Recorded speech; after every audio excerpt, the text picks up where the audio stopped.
እሱ እኔን ያክል ማንንም ማፍቀር አይችልም። ለጊዜው ነበር አብሮሽ የነበረው። ደረሽ እዚህ ጋር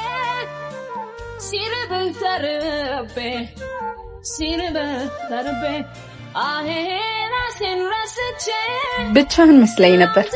አብረን እንድናገኝሽ ብዬ ነው። እሷ በጣም ወዳት የነበረችው ኤክስክ ነች አውቃለሁ። እና በቀጥታ ትነግራትም እንዴ? ምን ፈርታት ነው?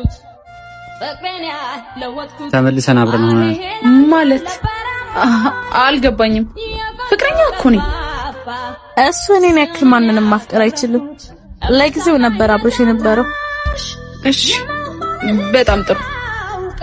መጀመሪያም ከኔ ጋር አልነበርክም ማለት ነው። ድንገት ወደ ህይወቴ መጣ። አሁን ደግሞ ድንገት ወጣ። ምንም ማድረግ አልችልም። አዎ ምንም ማድረግ አልችልም።